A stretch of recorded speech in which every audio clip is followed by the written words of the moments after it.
Hi guys, Master Manquin here doing our student tip of the week, and this week I want to talk about perseverance, and specifically about how to teach your child perseverance. Perseverance is a great trait to have. It's one of those things if you learn young, you can carry on to the rest of your life and you can see the benefits all throughout. Never be giving up no matter how hard the obstacle is. I actually just read an article about a little girl in Virginia. She's 7 years old. She was born with no hands, and she actually won a national handwriting competition. There was 50 other entries throughout the country, and she submitted hers, and she actually won. And the big thing about that is she had limitations. All the other people were born with normal hands and could actually probably write with a regular pencil, but she actually learned a way to be able to hold her pencil between her wrists, and she actually won the competition. And the big thing about that is she didn't want to be treated any differently, but she set a goal for herself, and I'm sure people told her that there's no way that you'd be able to do this, or that you're just not able to do it. But she set a goal for herself, and she was able to overcome her obstacles and persevere through it. And as a parent, I think that that's a good thing to instill in your child. So here's 5 steps for you to help your child set goals.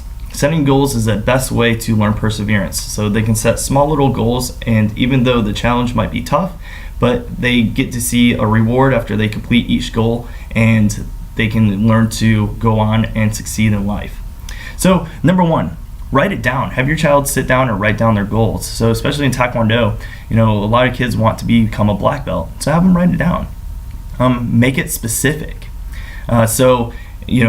As your journey to black belt, we test every 3 months. So have your child actually realize, well, every 3 months, if I learn my forms, then in all the curriculum I have to do, I can test. And then each step will get me closer, each belt will get me closer to my black belt. Sit down and consider the pros and cons. So actually have your child think about the pros and cons. Pros, having my black belt will make me more confident. I can wear it in class, and not many people are black belts, and that's a huge accomplishment that you can have. The cons is you have to practice. I can't just come to class and learn my form and never do it at home. I actually have to try to practice my form at home. So have them understand that before they actually go on and do it, because then they have a realistic expectation of what to expect to achieve their goal. Number 4, define the small steps by asking the 3 whys. So who can help me? Your instructor, your parents. We have videos online. What do I need to do to get to my goal? Practice more. Or even just have somebody look at my form. Seek out help. When can I do this?